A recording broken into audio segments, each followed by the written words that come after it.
Hi Year 3 and 4, today I'm going to be explaining the 5 food groups and the traffic light system.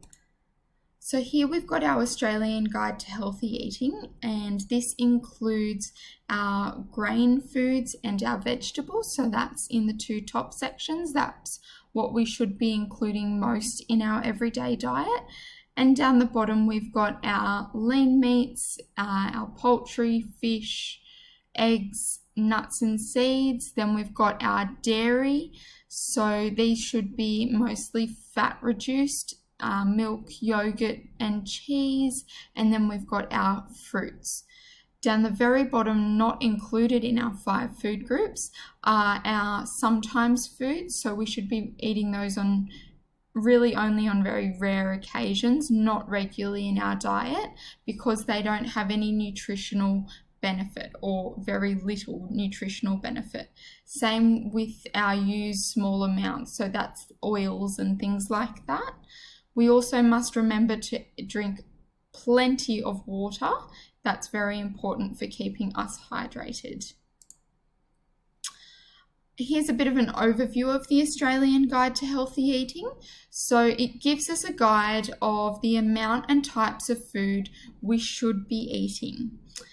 By following this guide, it reduces our risk of diet-related conditions. So that's things like heart disease, diabetes, high cholesterol, high blood pressure. These conditions are all also linked to obesity.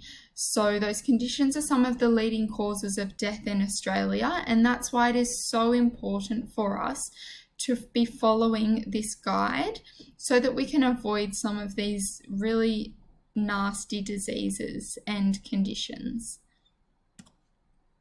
Next, we've got our traffic light system. So this is really helpful to examine how healthy different foods and drinks are.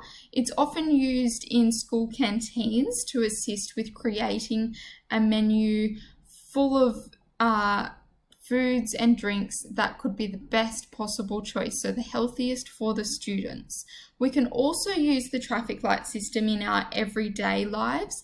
For example, when we're planning our meals with our families, or when we're at the supermarket doing our groceries.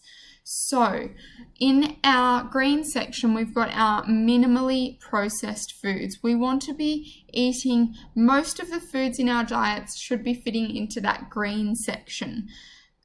Our amber section, we can choose carefully. These foods are okay sometimes, but there are healthier options.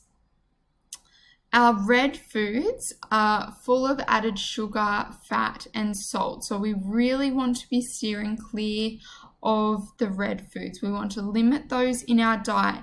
That's not saying you can't have them at all. It's just that we really shouldn't be having them regularly. I've got a bit of an example here of the traffic light system. So starting on the left with our green, which is our best choice. So it's just a nice, plain, simple apple. Next, we move over to our amber section. So that's choose carefully. It's okay. It's better than our red section, but not as good as our green section. So that's a muesli bar.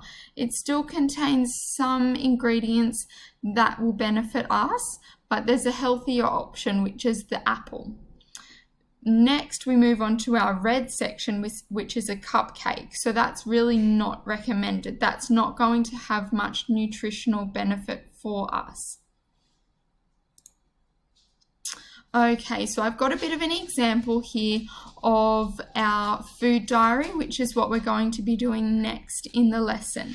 So I want you to open the Jamboard link and open a new page in the document. Put your name at the top in a text box, and what you're going to do is draw your own pie chart and record a food diary of all the foods and drinks that you ate and drank yesterday, so all day yesterday.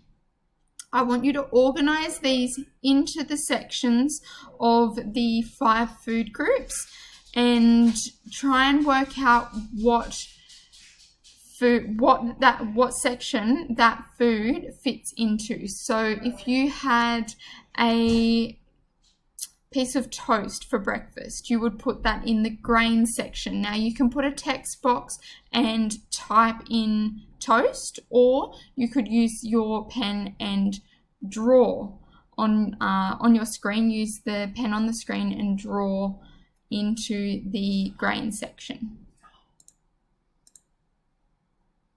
Thank you for listening, everyone.